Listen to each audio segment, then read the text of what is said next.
হ্যাঁ ভাই, বাসের সামনে এখন ওপেন করে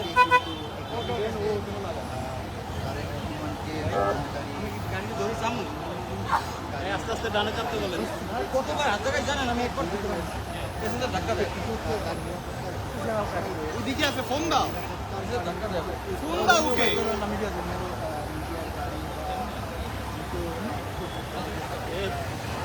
আস্তে ভাই, ওনাকে ডানে ঢুকতে বলুন আস্তে। এই ডানে ঢোকেন, ডানে।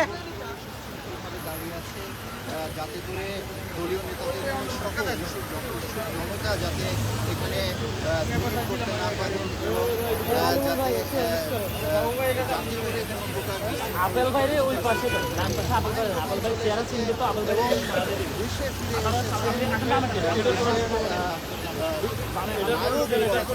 এত পিছনে পড়ে গেলে হবে তাই।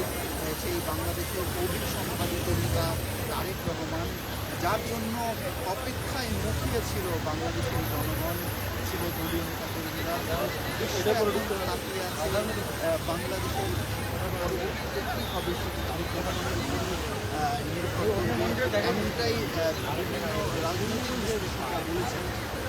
আপনারা দেখতে পাচ্ছেন যে রাস্তার দুপাশে আইনশৃঙ্খলা বাহিনী খুবই সারিবদ্ধভাবে দাঁড়িয়ে আছে এবং ভাই ডানে ঢুকেন, ডানে সীমানা পর্যন্ত কিন্তু অবশ্যই জনতা তাদেরকে এখানে প্রবেশ করতে দেওয়া হয়নি।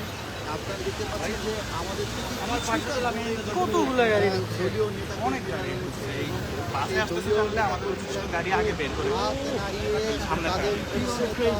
তারেক রহমানকে অভিবাদন জানাচ্ছেন এবং তারেক রহমানও কিন্তু যে গাড়িতে করে 300 ফিটের দিকে যাচ্ছেন সেই গাড়ির একেবারে সামনে একদম সামনে থেকে কিন্তু তিনি হাত নাড়িয়ে এই যে জনতা এবং যে দলীয় নেতাকর্মী যারা তারেক রহমানকে অভিবাদন জানাচ্ছেন, তারেক রহমানও কিন্তু ঠিক তাদেরকে আলিমুল ভাই ফুটেজ নিছিলেন, জানাচ্ছেন। আলিমুল ভাই ফুটেজ নিছিলেন।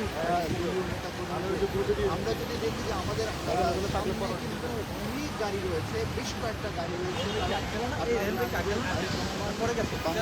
এমন একজন নেতা, তার নিরাপত্তার বিষয়টা কিন্তু দেখবেন সরকার। আমরা যেমন কথা বলেছিলাম কিন্তু একটা বিষয় বলেছিলেন আমাদেরকে, তারেক রহমান কিন্তু জনতার সঙ্গে যাতে বিমানবন্দর থেকে তার গন্তব্যস্থলে নেতাকর্মীদের সঙ্গে হেঁটে যেহেতু তার নিরাপত্তার একটা বিষয় থাকে, নিরাপত্তার একটা বিষয় রয়েছে, তাকে একটা নিরাপত্তা বলয়ের মধ্যে থেকে তাকে 300 ফিটের দিকে নিয়ে যাওয়া হচ্ছে। আপনি দেখতে পাচ্ছেন আমরা বিমানবন্দর থেকে আস্তে আস্তে করে বের হচ্ছি এবং আপনারা দেখছি সামনে যান।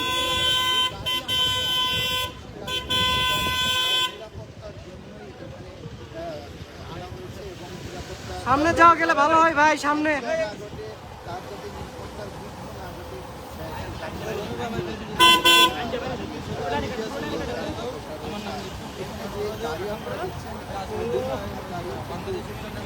নিরাপত্তা বাহিনীর আইনশৃঙ্খলা রক্ষাকারী বাহিনী, আমরা চেষ্টা করছি দ্রুত তার কাছাকাছি যাওয়ার এবং যেহেতু আপনারা আছেন আপনাদের প্রিয় নেতা তারেক রহমানকে দেখার জন্য, সেহেতু আমরা চেষ্টা করবো।